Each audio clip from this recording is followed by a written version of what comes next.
नमस्कार शेतकरी बंधूंनो, आज शुक्रवार 20 मार्च 2026.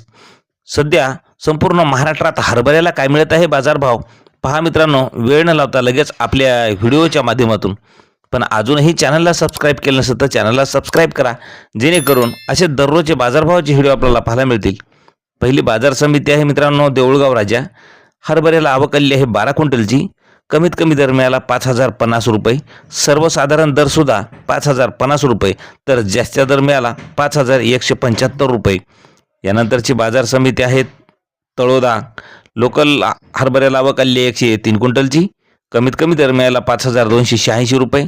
सर्वसाधारण दर मिळाला 5300 रुपये, तर जास्तीचा दर मिळाला 5325 रुपये. यानंतरची बाजार समिती आहे सेनगाव. हरभऱ्याला आवक आली आहे 50 क्विंटलची. कमीत कमी दर मिळाला 5000 रुपये. सर्वसाधारण दर 5025 रुपये, तर जास्तीचा दर मिळाला 5100 रुपये. मित्रांनो यानंतरची बाजार समिती आहे काटोल. हरभऱ्याला आवक आलेली आहे 300 क्विंटलची. कमीत कमी दर मिळाला 4700 रुपये. सर्वसाधारण दर 4900 रुपये, तर जास्तीचा दर मिळाला 5020 रुपये. यानंतरची बाजार समिती आहे पुलगाव. हरभऱ्याला आवक आली आहे 472 क्विंटलची. कमीत कमी दर मिळाला 4185 रुपये.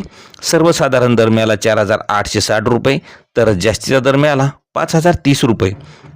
यानंतरची बाजार समिती बदनापूर. हरभऱ्याला आवक आली आहे 52 क्विंटलची. कमीत कमी दर मिळाला 5875 रुपये. सर्वसाधारण दर आणि जास्तीचा दर सुद्धा 5875 रुपये मिळालेले आहे. मित्रांनो यानंतरची बाजार समिती आहे जळगाव. हरभरा नंबर 1 आवक आलेली आहे 15 क्विंटलची. कमीत कमी दर मिळालेला आहे 6000 रुपये.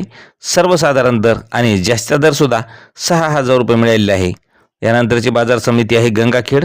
हरभऱ्याचा वाण पिवळा आवक आलेली आहे 14 क्विंटलची. कमीत कमी दर मिळाला 5100 रुपये. सर्वसाधारण दर सुद्धा 5100 रुपये, तर जास्तीचा दर मिळाला 5200 रुपयाचा. तर मित्रांनो असेच दररोजचे भाव पाहण्यासाठी चॅनलला सबस्क्राईब करायला विसरू नका. धन्यवाद.